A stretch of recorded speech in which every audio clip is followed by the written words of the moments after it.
Morí 6 minutos. Una complicación cardíaca durante una colecistectomía que debía ser laparoscópica y rutinaria. 40 minutos de cirugía, alta al segundo día, vuelta a casa. El cuerpo tuvo otros planes, y en esos 6 minutos vi lo que los ángeles hacen cuando se paran, no con los criterios que yo habría usado, con criterios que nunca se me hubieran ocurrido y que del otro lado eran los únicos que tenían sentido. Me llamo Beatriz Roldán, tengo 62 años. Soy directora del Colegio Nuestra Señora del Carmen de Málaga desde hace 21 años y antes de eso pasé 14 en otros centros en cargos de jefatura de estudios y coordinación pedagógica. Maestra de formación y directora por temperamento, el tipo de persona que necesita que los procesos funcionen, que las responsabilidades estén claras, que nadie espere algo que no sabe exactamente qué es ni cuándo llega. Ese carácter lo llevo desde niña y lo he ejercido durante toda mi vida profesional, con una convicción que nunca me pareció un defecto, hasta que del otro lado lo vi de otra manera. Mi marido Lorenzo tiene 65 años y lleva 2 jubilados de su carrera como ingeniero de infraestructura, 40 años en la misma empresa pública malagueña. Llevamos 38 casados, que son casi todos los años adultos de los dos. Es un hombre tranquilo de una manera que durante décadas interpreté como pasividad y que ahora entiendo que era madurez, la capacidad de no necesitar que las cosas sean de otra manera para estar bien en ellas. Tenemos 2 hijos. Carmen tiene 35 años y vive en Madrid trabajando en una fundación de cooperación internacional, que es la hija que tomó distancia de Málaga para crecer y que vuelve en fiestas y cumpleaños con la cara de quien no se arrepiente de esa decisión. Sergio tiene 32, vive a 15 minutos de nuestra casa en Teatinos, está casado con Elena y tienen a Pablo, que tiene 3 años y que heredó los ojos de Lorenzo y el carácter de Carmen, que es decir, precioso y con mucho criterio propio. Soy creyente desde niña, de la misma manera en que soy directora, con convicción y con método. Fui a la misma parroquia durante 30 años. Participo en el consejo pastoral. Dirigí durante una época el grupo de catequistas adultas. Llevo el estudio bíblico los miércoles con una constancia que solo han interrumpido la pandemia y las 2 semanas que estuve de baja por lo que voy a contar. Conozco la Biblia con profundidad, no de manera académica en el sentido universitario, sino de quien ha leído y releído y subrayado y preguntado durante décadas. Cuando alguien de la parroquia tiene una pregunta difícil sobre la fe, frecuentemente viene a hablar conmigo. Me satisfacía eso. Lo digo con honestidad porque el otro lado ya no me deja otra opción. Me satisfacía ser la persona que sabe responder. Lo que no había preguntado nunca, hasta que esos 6 minutos me obligaron, es si mis respuestas eran producto de la fe o del conocimiento sobre la fe, y si son la misma cosa. El problema con evaluar durante décadas es que uno deja de ver la diferencia entre evaluar a otros y evaluarse uno mismo. Me había pasado con los maestros. Después de suficientes años en dirección, uno llega a saber a los 20 minutos de la primera entrevista si la persona que tiene delante va a ser buena en el aula. No siempre acierta, pero tiene esa herramienta y la usa. Pues bien, ese mismo sensor lo fui aplicando a la fe de las personas que me rodeaban. ¿Quién tenía fe real y quién no? ¿Quién estaba comprometido de verdad y quién hacía los mínimos? ¿Quién crecía espiritualmente y quién estaba estancado? Lo hacía sin crueldad, de la misma manera en que hacía cualquier otra evaluación, y nunca me detuve a pensar que esa herramienta que aplicaba a otros nunca la había puesto sobre mí con la misma honestidad. Nunca me hice a mí misma la pregunta que les hacía a ellos: ¿tienes fe real o tienes conocimiento sobre la fe? La vesícula empezó a dar problemas hace algo más de un año. Cólicos esporádicos que al principio achaqué al estrés del final de curso, después al café, después a una intolerancia que siempre había tenido pero que con los años se iba haciendo más evidente. El médico vio los cálculos en la ecografía y me explicó el procedimiento.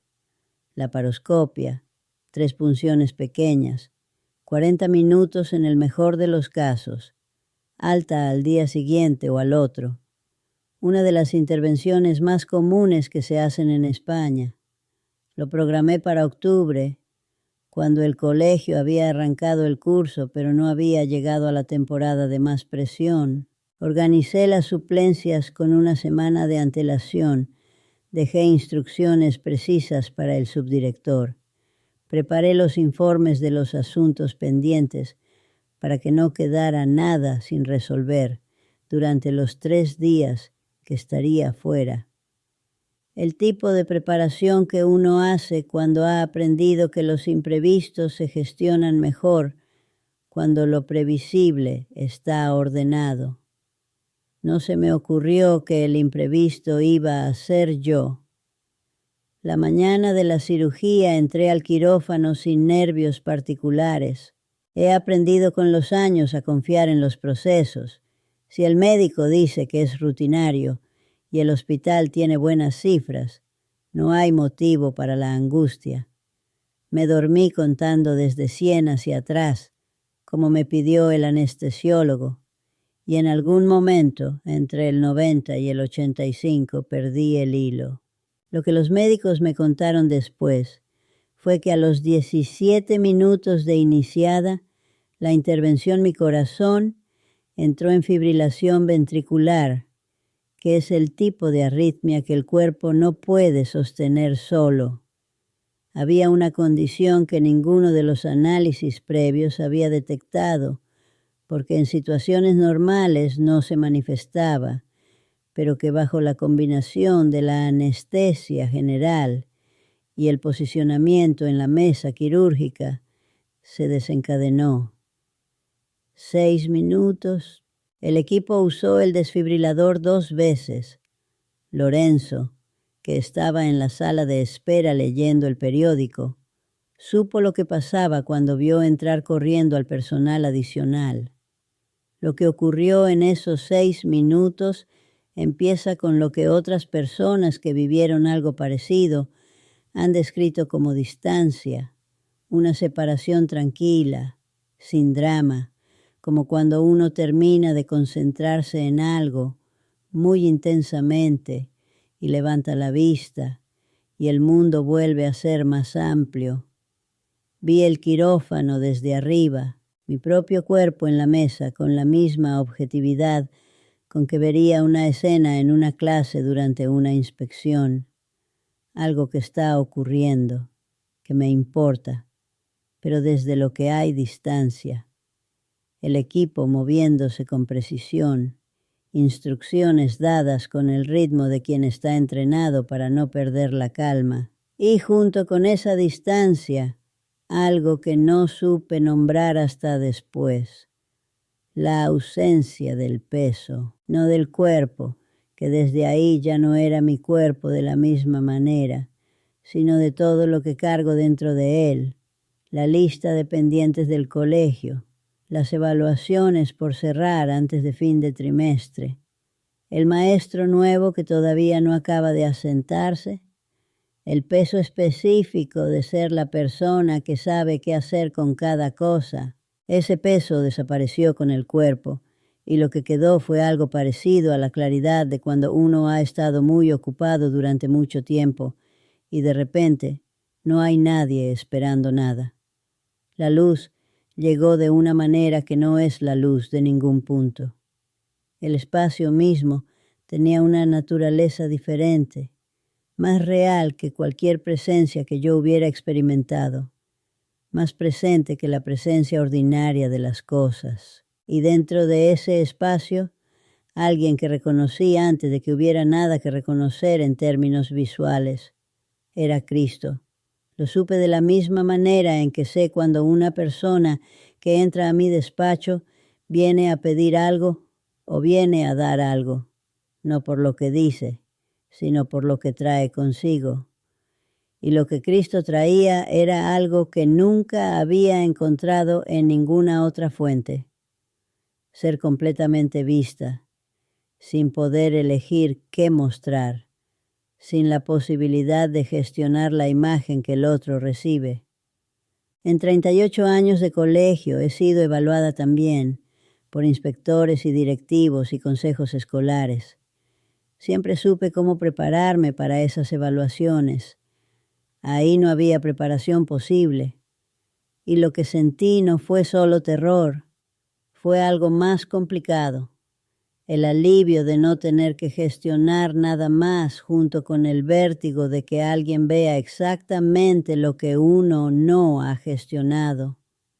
Cristo me dijo, de una manera que no era conversación en el sentido de turnos de palabra, que iba a mostrarme algo, que lo que vería no era para castigarme, sino para que cuando volviera supiera algo que llevaba tiempo sin ver, no porque no tuviera acceso, sino porque nunca había elegido mirarlo.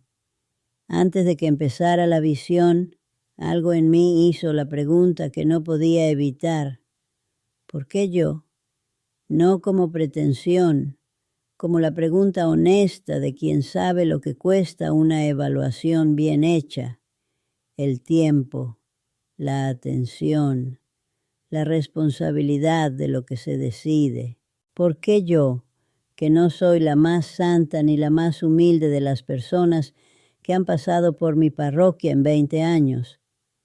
Cristo respondió de una manera que me quedé procesando semanas después de volver.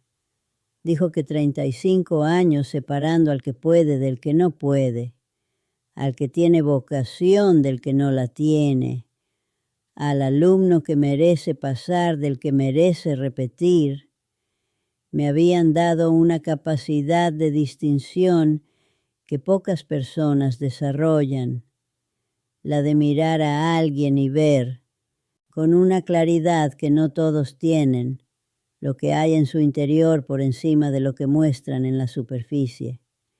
Que esa capacidad la había aplicado al trabajo con dedicación, que la había aplicado también, sin nombrarla así, a la fe de las personas que me rodeaban, y que ahora iba a ver la separación que importa, hecha con el único criterio que vale, para que cuando volviera supiera en qué se diferencia ese criterio del que yo había usado, y para que me hiciera la pregunta que nunca me había hecho.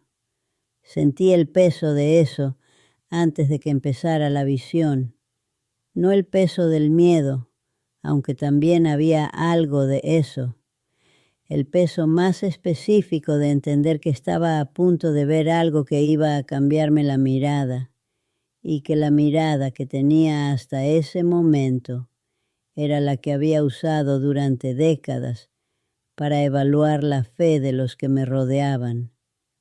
Hay un nombre que cargué desde ese momento durante todo lo que vi: Isabel Navarro, una maestra de lengua de mi colegio, 12 años en el centro, que vino a mi despacho hace 2 años a hablarme de algo que no era del colegio. Llevé ese nombre durante toda la visión. No supe al principio por qué. Lo entendí cuando Cristo me lo mostró. La visión comenzó con algo que reconocí de inmediato, aunque no fuera ningún lugar que hubiera visto antes. una separación, no en el sentido espacial de una línea en el suelo o de una puerta entre dos alas, en el sentido de algo que existe como la diferencia entre el agua y el aceite. No necesita declararse, simplemente es. Había personas, muchas, y había ángeles que las conocían con el conocimiento de quien fue testigo de todo sin excepciones, sin los momentos que uno guarda para sí mismo. Cristo me fue mostrando lo que los ángeles veían, no como una lista ordenada, sino como cuando uno entiende algo de golpe que llevaba tiempo siendo verdad sin que lo nombrara, que el criterio de la separación era uno solo, interior y completamente invisible desde afuera. Lo primero que vi era un hombre. Podría haber tenido mi edad o un poco más. Lo que supe de él no fue por descripción, sino por percepción directa del tipo que solo existe del otro lado. Vi lo que había sido. Había sido un creyente durante toda su vida adulta, en el sentido más completo del término exterior. Sabía la Biblia de una manera que yo respetaría en cualquier persona que viniera a mi estudio bíblico. Podía citar los pasajes que aplicaban a cada situación, distinguir entre interpretaciones, argumentar los fundamentos de la fe con una solidez que no tenía grietas visibles desde afuera. Había defendido su fe en conversaciones difíciles y la había articulado con claridad frente a quien la cuestionaba. Era el tipo de creyente cuya fe exterior ningún evaluador hubiera puesto en duda. Lo que los ángeles veían era otra cosa. El conocimiento que tenía sobre Dios era vastísimo. El conocimiento que tenía de Dios era escaso. Sabía mucho sobre la persona a quien decía amar y había estado muy poco a solas con esa persona.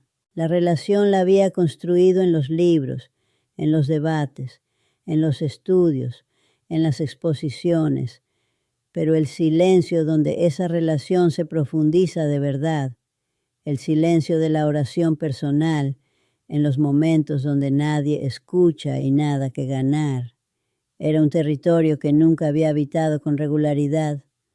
Su fe era real en el sentido de que creía lo que afirmaba, pero había permanecido en la cabeza sin bajar al lugar donde cambia la forma en que uno vive. La segunda que vi era una mujer. Había servido en la iglesia durante décadas, coro, liturgia, catequesis, visitas a enfermos, organización de actos, presencia constante en la comunidad. Una vida de servicio visible que nadie hubiera cuestionado. Los ángeles la conocían también de la manera en que conocen todo. El servicio había sido real, en el sentido de que el trabajo estaba hecho y el tiempo puesto. Pero también vi lo que motivaba a ese servicio, no lo que ella hubiera respondido si se lo hubieran preguntado directamente. Eso hubiera sido la respuesta construida. La raíz era la necesidad de un lugar en la comunidad, de ser la persona a quien se llama, de tener un papel que le diera dimensión. El servicio era real. La razón del servicio era el servicio mismo, no a quien se servía. Y lo que esa diferencia significaba no era que sus acciones no tuvieran valor, porque lo tenían para quienes habían recibido el trabajo. Significaba que la relación con Dios no era la raíz del servicio, sino su pretexto. Y Dios, que la conocía entera, veía la raíz, no solo las ramas. El tercero que vi era alguien cuya oración era hermosa. En la comunidad de fe donde había vivido, era la persona que oraba en público con una elocuencia que había movido a mucha gente. Había palabras en esa oración que eran las palabras correctas, que tocaban lo que había que tocar, que dirigían al grupo hacia donde la oración debía llevar.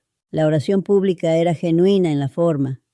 La oración privada, la de los momentos donde nadie escucha y no hay nada que gestionar, era escasa hasta el límite de la inexistencia.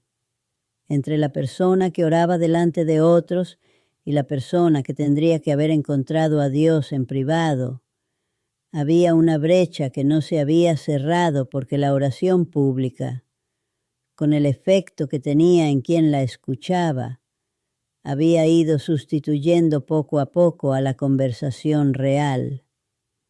No por hipocresía deliberada, por el efecto natural de hacer bien algo visible y dejar de hacer lo invisible que le daba sustancia.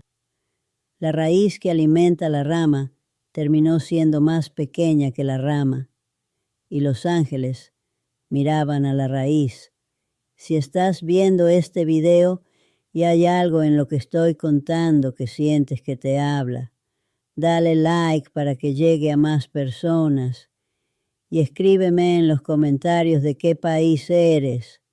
Quiero saber a dónde está llegando esto. El cuarto fue el que más tiempo me tomó ver. Era alguien cuya fe exterior era simple, sin elaboración teológica, sin la profundidad que yo había aprendido a valorar en las personas que consideraba creyentes serios. No sabría citar versículos con precisión. No había liderado ningún grupo, ni organizado ningún evento, ni tenido papel visible en la comunidad de fe. Si yo hubiera tenido que evaluar su fe con los criterios que había usado durante años, habría concluido que era incipiente, que había mucho por crecer, que el compromiso exterior era insuficiente para lo que la fe pedía. Los ángeles la conocían completamente. Vi algo que desde este lado no tiene palabras exactas, pero que del otro lado era perfectamente claro, que en el silencio de esta persona, en los momentos donde nadie miraba y no había nada que ganar, había un trato con Dios que era real, de la única manera que importa. Un trato hecho de honestidad y de necesidad y de rendición, que no tenía la forma elegante que yo hubiera reconocido como fe madura, pero que era exactamente lo que los ángeles buscaban cuando miraban. No el conocimiento sobre la relación. La relación, Cristo me mostró que une a los tres primeros y que tiene el cuarto que los otros no tienen. Lo que une a los tres no es la maldad, no es la hipocresía deliberada, en el sentido de decir una cosa sabiendo que es mentira. Lo que los une es que en algún punto, distinto en cada caso, la relación real con Dios fue reemplazada por algo que la representa externamente, pero que no la es, el conocimiento sobre Dios, en vez de la conversación con Dios, el servicio en el nombre de Dios en vez del amor a Dios, la oración para otros en vez de la oración de uno mismo, representaciones de la fe que son reconocibles desde afuera y que satisfacen lo que el mundo de la fe pide externamente, pero que no son la cosa misma. Hay un pasaje del Evangelio de Mateo que yo conocía de memoria y habré citado 100 veces en el estudio bíblico. El capítulo 7, versículos 21 al 23. No todo el que me dice, Señor, Señor, entrará en el reino de los cielos, sino el que hace la voluntad de mi Padre que está en los cielos. Muchos me dirán en aquel día, Señor, Señor, no profetizamos en tu nombre, y en tu nombre echamos fuera demonios, y en tu nombre hicimos muchos milagros. Y entonces les declararé, nunca os conocí, apartaos de mí, hacedores de maldad. Del otro lado, viendo lo que vi, ese pasaje dejó de ser una advertencia abstracta sobre personas que están en un error que yo nunca cometería. Se volvió la descripción exacta de lo que los ángeles veían cuando miraban. No, ¿Cuánto has hecho si no me conoces? No las obras, la relación. Y esa respuesta no se puede construir en el último momento. O existe porque se ha vivido, o no existe. Cristo me dijo entonces que iba a mostrarme algo más, que lo que había visto hasta ahora era la separación como principio general, que lo que vendría después era la aplicación específica. Y antes de mostrármelo me preguntó si sabía por qué había llevado ese nombre durante toda la visión, el de Isabel Navarro. Vi la escena con la claridad que solo existe del otro lado, que es la claridad de quien ve todo sin la posibilidad de elegir el ángulo más conveniente. Fue hace 2 años, un martes de febrero, poco antes de que terminara el horario de tarde. Isabel Navarro llamó a la puerta de mi despacho y me preguntó si podía hablar un momento. Pasó, cerró la puerta, que no siempre hacen los que vienen a hablar de algo personal. Se sentó en la silla frente a mí y tardó un momento antes de empezar. Me dijo que llevaba tiempo con algo que le pesaba, que desde la muerte de su madre, 8 meses antes, tenía dificultades con la fe, que había momentos en que oraba y sentía que el techo devolvía la oración sin que llegara a ningún lado, que había otros en que ni oraba porque no sabía qué decirle a Dios después de haberle pedido durante meses que su madre se curara y no haber recibido lo que pedía, que no quería dejar de creer, pero que tampoco podía seguir creyendo de la manera en que lo hacía antes, porque esa manera ya no era honesta. Vi lo que hice, la escuché con atención, le hice preguntas que demostraban que la estaba siguiendo, identifiqué lo que sentía y le puse nombre. Le expliqué la diferencia entre la desolación espiritual, que los maestros de oración describen como parte del camino, y la pérdida de fe en el sentido pleno. Le cité a Teresa de Ávila. Le di referencias de personas que habían pasado por noches oscuras del alma y habían salido del otro lado con una fe más profunda. Respondí con todo lo que sabía sobre el tema, que era bastante, con la solidez de quien ha estudiado esto durante años. Al final de nuestra conversación, Isabel me dijo gracias, que le había ayudado a entender mejor lo que le pasaba, y yo me quedé con la satisfacción de haber dado la respuesta correcta. Del otro lado, Cristo me mostró lo que no hice. No le dije nada de mi propia fe, de los momentos en que yo también había orado hacia un techo que no respondía del todo como esperaba. No le conté que había habido temporadas de sequía en mi vida interior que nunca había nombrado, porque nombrarlas hubiera significado admitirlas, y admitirlas hubiera significado bajarme del lugar desde donde la gente venía a buscarme respuestas. No estuve presente con lo que Isabel sentía. La rodeé de información sobre lo que sentía. No hay nada malo en la información que le di. Teresa de Ávila y la noche oscura del alma son reales y ayudan. Pero Isabel no había venido a buscar información.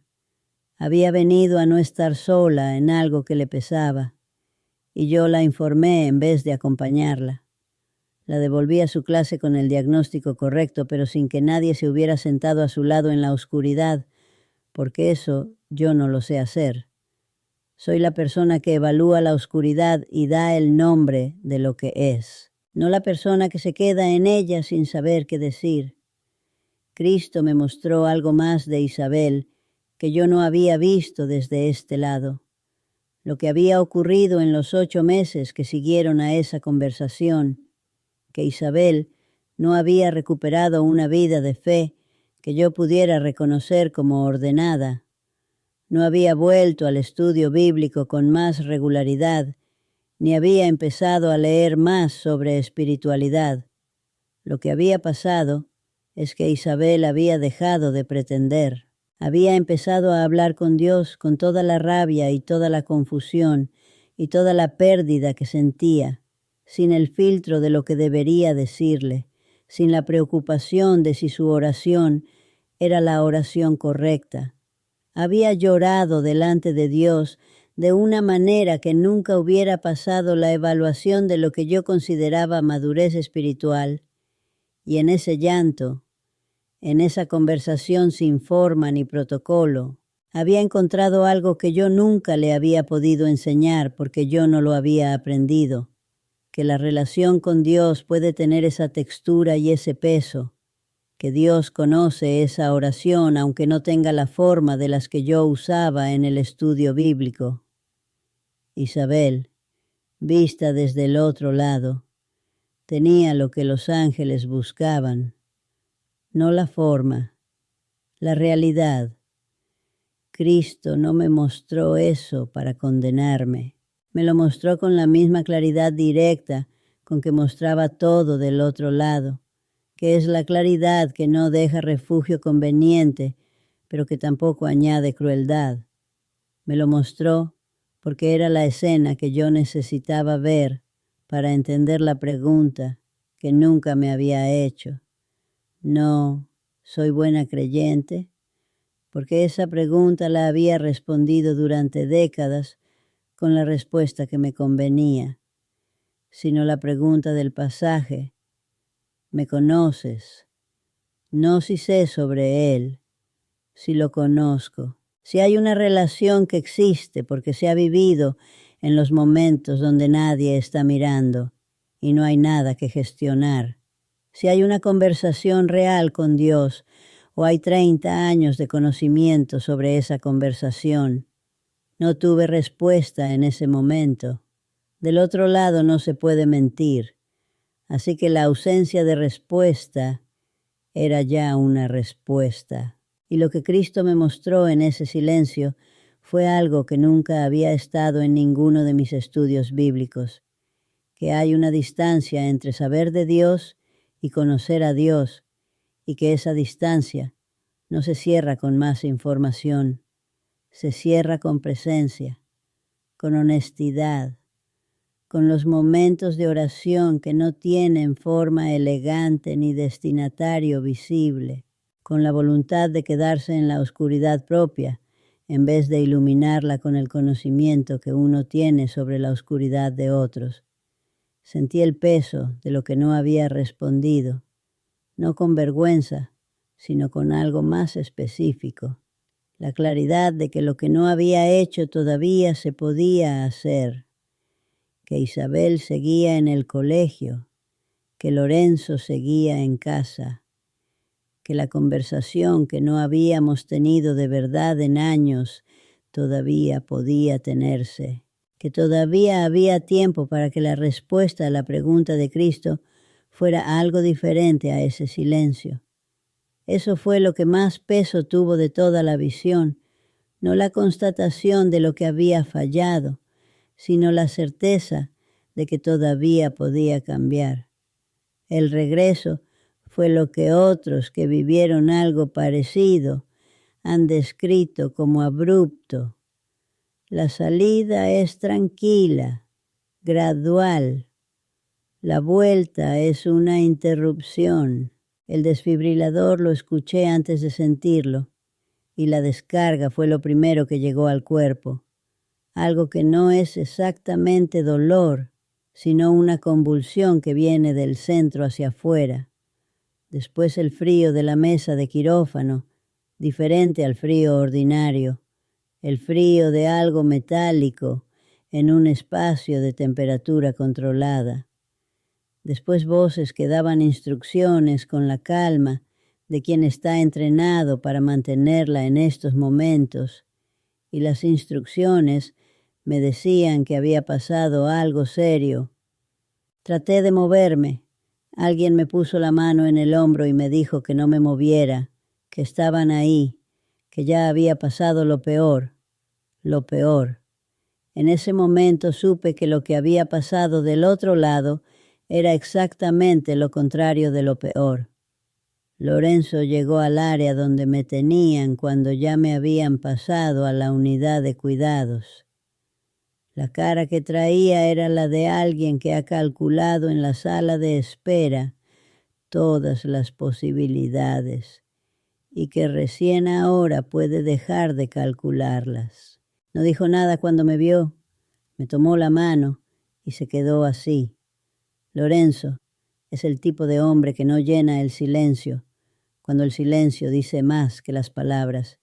Y ese día, el silencio que hubo entre nosotros cuando me tomó la mano, decía exactamente lo que necesitaba decirse. Carmen llegó esa noche desde Madrid, que cuando Lorenzo la llamó no preguntó cuándo salía el próximo tren, sino que ya estaba en la estación. Sergio vino con Pablo a la sala de espera por la tarde, y cuando lo vi, me trajo a Pablo, con el cuidado de quien sabe que hay algo frágil, pero entiende que lo que ese niño necesita ver tiene más peso que lo que puede romperse. No les conté lo que había visto en los primeros días, no porque no quisiera, sino porque necesitaba saber qué iba a hacer con lo que había visto antes de contarlo. Contar sin cambiar es más fácil que cambiar, y yo no quería hacerlo primero sin haber empezado lo segundo. Lo que sí hice en el hospital, desde el primer día que pude, fue algo que llevaba tiempo sin hacer de esa manera. Quedarme en silencio con Dios, sin nada preparado para decirle, sin el guión del estudio bíblico, sin los versículos que corresponden a la situación. Solo lo que había, una mujer en una cama de hospital que acababa de ver algo que no sabía del todo cómo procesar todavía, y la disposición de no salir corriendo a buscar el nombre de lo que sentía. El primer cambio lo hice la primera semana que volví al colegio. Isabel Navarro estaba en el pasillo del tercer piso cuando me la encontré, y en vez de seguir con el paso que tengo habitualmente por los pasillos, me paré. Le pedí si podíamos hablar un momento. Entramos a mi despacho. Esta vez fui yo la que cerró la puerta. Le dije que pensaba mucho en la conversación que habíamos tenido 2 años antes, cuando vino a contarme lo del duelo y la fe, que quería pedirle perdón, que le había dado información en vez de presencia, y que hay una diferencia entre las dos cosas que yo no había entendido hasta hace poco. Isabel me miró con la cara de quien no esperaba eso. Después me dijo que no tenía que pedirle nada, que la había ayudado. Le dije que sí tenía que pedírselo, que lo que me había ayudado a mí durante 30 años de fe era saber mucho sobre Dios y que eso tiene su valor, pero que lo que más la hubiera ayudado a ella ese día no era eso. La escuché durante más de 1 hora. No le di respuestas. Le hice preguntas que abrían, no que cerraban. Fue la conversación más difícil que he tenido en mi despacho en 21 años, porque fue la primera en que yo no sabía de antemano lo que iba a decir. El segundo cambio fue en la manera en que me relaciono con Dios cuando nadie está mirando. He cambiado el estudio bíblico del miércoles, que sigo llevando, por una manera distinta. Llevo las preguntas que tengo yo, no las respuestas que tengo para los demás. El grupo tardó un poco en acostumbrarse a que la directora llegara con dudas en vez de con material preparado. Uno de los miembros me dijo después que eso había sido lo más útil que habíamos hecho en meses. La oración privada también la estoy rehaciendo, o más bien aprendiendo por primera vez de una manera diferente. Lo que intento ahora es quedarme en esa conversación con Dios sin el guión, que el silencio sea real y no solamente el espacio entre una petición y la siguiente. Que haya momentos donde no sepa qué decirle y los deje ser lo que son, en vez de llenarlos con lo que sé sobre lo que debería decirse. El tercer cambio es el que más me cuesta, porque toca el sitio donde más poder tengo y más hábitos formados llevo. En el colegio he cambiado la manera en que evalúo a las personas, no en los criterios académicos, que tienen que ser lo que tienen que ser, sino en la manera en que leo a los que tengo delante. He empezado a preguntarme, ¿cuántas veces en 21 años di por cerrada la evaluación de alguien antes de tiempo? ¿Cuántas veces creí que había visto lo que había que ver y no me detuve a mirar más? En las reuniones de evaluación de maestros, ahora hago más preguntas y doy menos veredictos. No a todo el mundo le gusta. Hay gente en los equipos directivos que prefiere que quien tiene experiencia tenga la respuesta lista. Estoy aprendiendo que a veces la pregunta es más útil que la respuesta, incluso cuando uno tiene la respuesta disponible. Sobre todo, cuando tiene la respuesta disponible.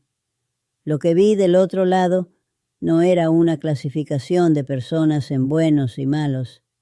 Era algo más preciso y más difícil de asumir, que la distinción que los ángeles hacen no corresponde necesariamente con la distinción que hacemos los creyentes entre nosotros. Que hay criterios que son invisibles desde afuera y completamente transparentes desde adentro.